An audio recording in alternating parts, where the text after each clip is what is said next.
Hello guys, this is Aparna. Today we are going to start the new topic which is related to chapter 5 periodic table and the portion of chemistry class 10 science.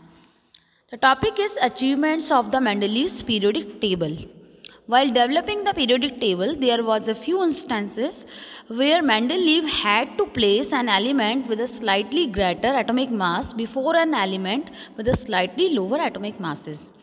अब यहाँ बहुत सारे achievements ऐसे थे जिनकी वजह से Mendeleev को बहुत बड़ा क्रेडिट दिया गया था पीरियोडिक टेबल को देने का। तो उनमें से कुछ अचीवमेंट हम यहाँ पर स्टडी करेंगे। उन्होंने फर्स्टली सीक्वेंस क्रिएट किया था, तो सीक्वेंस के अकॉर्डिंग उन्होंने सिमिलर प्रॉपर्टीज़ के अकॉर्डिंग ही ग्रुपिंग की थी एलिमेंट्स की। फॉर एग्जांपल यहाँ पर जो कोबाल्ट था, कोबाल्ट का एटॉमिक मास था 58.9, अपीयर्ड बिफोर निकल एटॉमिक मास है 58.7। बट उसके बावजूद भी कुछ ऐसी चीज़ें थी जो कि उनके पीरियोडिक टेबल जो उन्होंने गिवन दिया था उसके अकॉर्डिंग उनमें एटॉमिक मासेस में डिफरेंस थे, यानी कि कुछ ऐसे एलिमेंट्स थे जिसमें कि जो लार्जर एटॉमिक मास वाला था वो पहले आ रहा था और जो लोअर था वो बाद में आ रहा था। जैसे हम बात करें कोबाल्ट एंड निकल की, तो कोबाल्ट का जो एटॉमिक मास है this is the 58.9 and nickel is the 58.7, और ये पहले राइट किया जा रहा था because according to the properties, and nickel को बाद में राइट किया जा रहा था, right. Further Mendeleev left some groups gaps in this periodic table.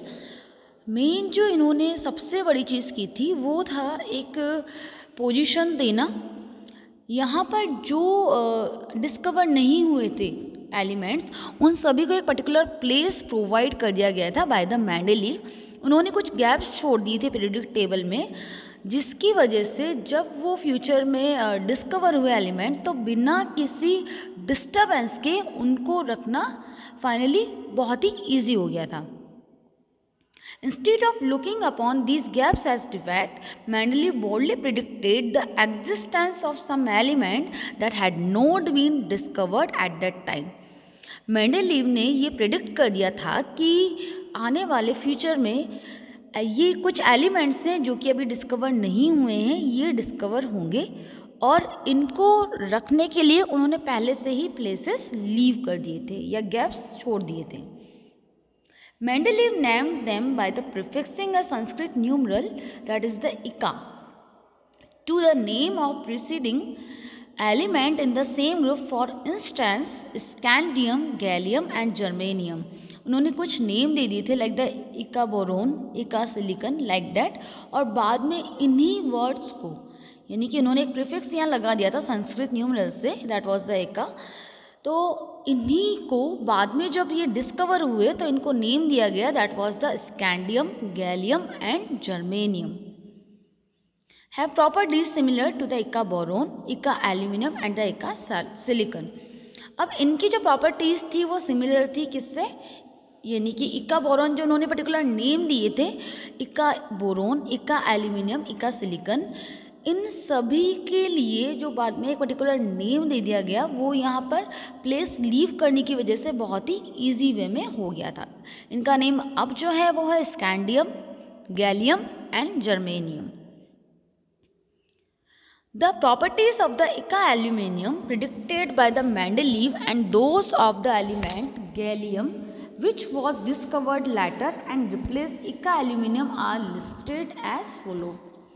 यानी कि इन्होंने यहाँ पर वही चीज़ में जो आपको अभी क्लियर कर दी थी कि इका एल्यूमिनियम को पहले से इन्होंने प्रेडिक्ट कर दिया था कि बाद में फ्यूचर में एक एलिमेंट आएगा जिसका नाम बाद में रिप्लेस कर दिया गया इका एल्यूमिनियम को, किससे, गैलियम से। क्लियर। इका aluminium and gallium you can see here atomic mass is 68, gallium का जो एटॉमिक मास है वो 69.7 है।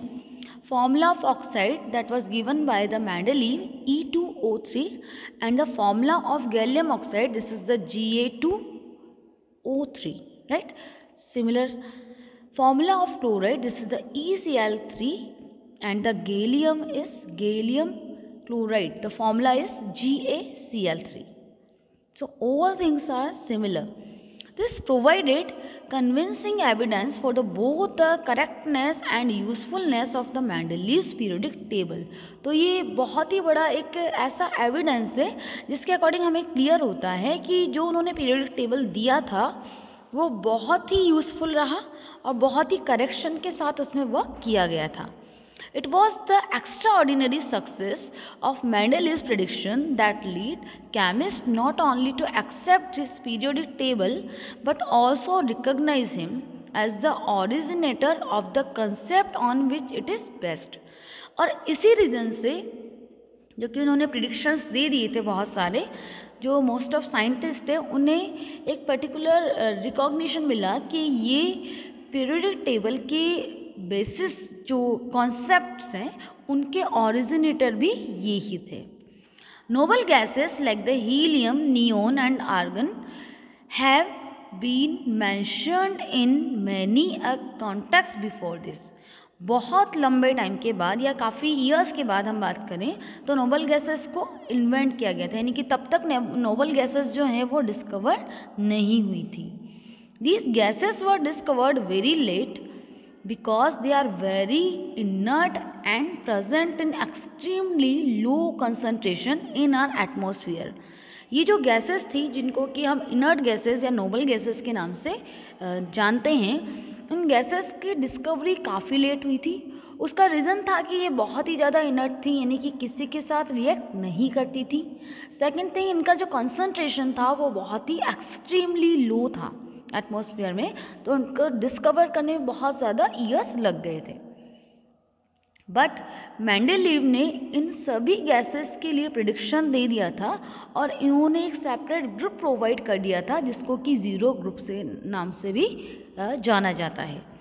One of the strength of the Mendeleev's periodic table was that when these gases were discovered, they could be placed in a new group without disturbing the existing order।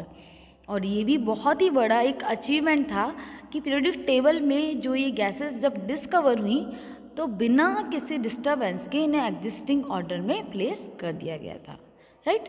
So these are the achievements of the Mendeleev classification. Now the limitations of the Mendeleev's classification. Firstly अगर हम बात करें limitation की, तो hydrogen का जो position था that was uncertain that time also, because hydrogen की दो टाइप की प्रॉपर्टीज़ को शो कर रहा था हाइड्रोजन। फर्स्टली ये हैलाइड बना रहा था just like the halogens, and ये ऑक्साइड और हाइड्रोक्साइड भी क्लियरली बना रहा था जो कि एक मेटल वाली प्रॉपर्टी में आ जाता है। तो the position of the hydrogen was uncertain here. तो जो मेंडलीव ने अपना पीरियोडिक टेबल दिया था तो वो भी जस्टिफाई नहीं कर पाए थे कि किस तरह से हाइड्रोजन टू टाइप से अपने कैरेक्टर्स को शो कर रहा है। Electronic configuration of the hydrogen resembles that of alkali metals, यानी कि जो इलेक्ट्रॉनिक कॉन्फ़िगरेशन था उसके अकॉर्डिंग अगर हम देखें तो हाइड्रोजन रिजेंबल कर रहा है किसको, फर्स्ट ग्रुप को, that was the alkali metal. Like alkali metals hydrogen combines with the halogens. अब जिस तरह से एल्कली मेटल्स हैं हाइड्रोजन कंबाइन हो जाता है किसके साथ, हैलोजन्स के साथ, oxygen and sulphur to form the compounds having similar formula. यानी कि यहाँ आपको कंडीशंस दिखाई दे रही हैं कि हाइड्रोजन से हाइड्रोजन क्लोराइड बनता है जो कि मेटल की प्रॉपर्टी है just like the alkali metal. H2O बनता है जो कि भी एल्कली मेटल्स की प्रॉपर्टी है, एंड H2S बन रहा है जो भी एल्कली मेटल की प्रॉपर्टी को शो करता है। तो वी कैन से दैट कि मोस्ट ऑफ प्रॉपर्टीज़ जो थी इनकी हाइड्रोजन की जो थी वो एल्कली मेटल से सिमिलर थी। On the other hand just like halogens, hydrogen also exist as diatomic molecules and it combines with the matters and non-matters to form covalent compounds। अब यहाँ पर सेकेंडली हम बात करें तो हाइड्रोजन जो है वो हैलोजन की तरह भी बिहेव शो करता है। जस्ट लाइक हाइड्रोजन जो है वो डायटोमिक मॉलिक्यूल में एग्जिस्ट रहता है। We can say that this is the H2 something and it combines with the metals. ये मेटल के साथ कंबाइन हो जाता है, नॉन मेटल के साथ कंबाइन हो जाता है। एंड वन मोर थिंग कि हाइड्रोजन कोवेलेंट कंपाउंड को भी फॉर्म करता है। So that was very typical to show that the properties are similar with the halogens and with the hydrogen with the alkali metals. तो hydrogen का जो position था इसीलिए वो अनसर्टेन था, क्योंकि हम लोग क्लियर नहीं देख पा रहे थे कि यहाँ पर ये रिजेंबल किसको ज़्यादा अच्छे से कर रहा है, एल्कली मेटल को ज़्यादा कर रहा है या फिर हैलोजेंस को ज़्यादा कर रहा है, क्योंकि दोनों में ही बहुत सारी प्रॉपर्टीज़ ऐसी थी जो कि सिमिलरिटीज़ को शो कर रही थी, right. After that, certainly no fixed position can be given to hydrogen in the periodic table. और यही रीज़न था कि हाइड्रोजन को पीरियोडिक टेबल में कोई सर्टेन या फिक्स पोजीशन देना मुश्किल था. This was the first limitation of the Mendeleev's periodic table. और यही मेंडलीव पीरियोडिक टेबल का फर्स्ट लिमिटेशन था. He could not assign a correct position to hydrogen in his table. Isotopes were discovered long after Mendeleev had proposed this periodic classification of element. Isotope जो discover हुए थे वो काफ़ी बाद में हुए थे. तो मेंडलीव ने प्रपोज किया था अपने पीरियोडिक टेबल में क्लासिफिकेशन में एलिमेंट्स को कुछ. Let us recall that isotope of an element have the similar chemical properties but different atomic masses.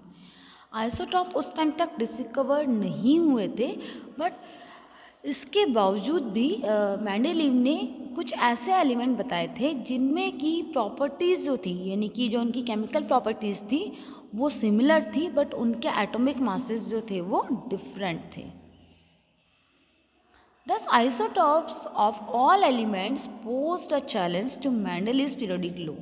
अब यहाँ पर कंडीशन क्या रही कि आइसोटॉप्स में जब एटॉमिक मास इनका डाइफर कर रहा था, यानी कि डिफर था वो तीनों ही सिचुएशन में. जैसे हम हाइड्रोजन की बात करें तो हाइड्रोजन के आइसोटॉप्स जो हम देखते हैं like the protium, deuterium and the tritium, इन तीनों का ही जो एटॉमिक नंबर है वो तो है 1, बट इन तीनों का ही जो एटॉमिक मास है वो रेस्पेक्टिवली है 1, 2 एंड 3. तो अगर हम इन्हें एटॉमिक मासेस की असेंडिंग ऑर्डर में अरेंज करते हैं तो हाइड्रोजन ही 3 प्लेस को कवर कर लेता है, राइट. तो that was really difficult to place them in a particular position. तो यहाँ पर एक ये डीमेरिट रही मेंडलीव पीरियोडिक टेबल की कि वहाँ आइसोटॉप को एक पर्टिकुलर सही पोजीशन देना मुश्किल था, बिकॉज उनके एटॉमिक मासेस जो थे वो डिफरेंट थे या डिफर थे. Another problem was that the atomic masses do not increase in a regular manner in going from the one element to the next. एक दूसरा प्रॉब्लम क्या था कि एटॉमिक मासेस जो थे वो रेगुलर मैनर में नहीं आ रहे थे, यानी कि इसके बाद नेक्स्ट एलिमेंट का आता. तो इसमें ये सिचुएशन आ रही थी कि एक ही एलिमेंट के 3 एटॉमिक मासेस आ रहे थे, तो उनको प्लेस करना that was really difficult. So it was not possible to predict how many elements could be discovered between two elements. तो इस सिचुएशन में ये प्रिडिक्ट करना मुश्किल हो गया था कि इनके बीच में कितने एलिमेंट्स ऐसे हो सकते हैं जो कि डिस्कवर नहीं हुए हैं, specially when we consider the heavier elements. ये उस सिचुएशन में था जबकि हम बात कर रहे थे specially heavier elements. So now we will discuss the next topic, which is the making order out of chaos, the modern periodic table. तो यहाँ हमने रीड किया था कि किस तरह से अचीवमेंट्स थे मेंडलीव पीरियोडिक टेबल के एंड कुछ ऐसी डीमेरिट्स थे जिनकी वजह से वहाँ पर कुछ प्रॉब्लम क्रिएट हुई थी. बट आफ्टर ऑल सभी साइंटिस्ट ने ये माना था कि अगर हम पीरियोडिक टेबल का एलिमेंट की प्रॉपर्टीज़ को जस्टिफाई करने का या क्लियर करने का एक पर्टिकुलर क्रेडिट दें तो वो ऑरिजिनेटर की फॉर्म में सिर्फ मेंडलीव्स को ही जाता है, right. So we will continue this topic in our next video. This is the modern periodic table given by the मोजले.